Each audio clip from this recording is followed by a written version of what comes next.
Dahil maulan at walang pasok, nag-request yung mga anak ko guys na ipagluto ko raw sila ng menudo. Hi guys, welcome po ulit dito sa ating kusina. Tara, samahan niyo po ako. Narito po ang yung mga sangkap na ginamit ko. Meron tayong dyan, patatas, carrots, hotdog, isang sili na green, tsaka yung ating karne na baboy, may atay. Tapos, ayan yung tomato sauce, cheese, bawang sibuyas, tsaka yung iba pa nating sangkap na hindi ko na ipakita sa inyo. Ayan, simulan na nating maggisa guys. Pinagsabay ko na ang bawang sibuyas. Pag medyo malambot na yung bawang sibuyas, ilalagay na natin yung ating baboy. Mamaya-maya na yung atay, guys. Tapos yung ating daon ng laurel at pamintang durog. Ayan, gisahin lang nating maigi. Tapos pagka ganyan na siya, guys, ilalagay na natin yung iba pa nating sangkap. Ayan, ilagay ko na yung atay.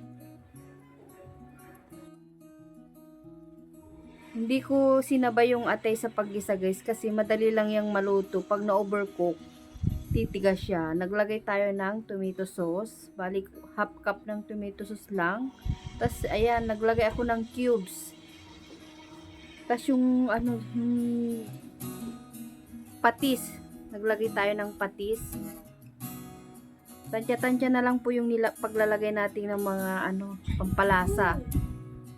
Tapos naglagay ako ng tubig pampalambot ng ating karne. Natin siya isisimmer ng 30 minutes sa katamtamang apoy. Ayan, sa puntong ito ay malambot-lambot na yung ating karne. Kaya ilalagay ko na yung mga patatas natin. Ilagay ko na rin yung carrot tsaka yung keso na kinap ko siya ng into cubes para madali na lang siyang maluto dyan. Tsaka natin siya ulit isisimmer ng 10 to 15 minutes sa katamtamang apoy. Ayan, balikan na natin guys. Sa puntong ito ay luto na ang ating menudo. Ayan. Nako, matutuwa na naman yung mga anak ko guys dito sa ulam na to. Titikman natin kung tama yung lasa niya at magdagdag na lang tayo kung matabang. So, okay naman siya guys. So, eto na siya guys. Maraming pong salamat sa inyong panonood. Sana gustuhan nyo muli itong ating video. Napakadali lang lutuin ang menudo. Hanggang sa muli guys. Bye!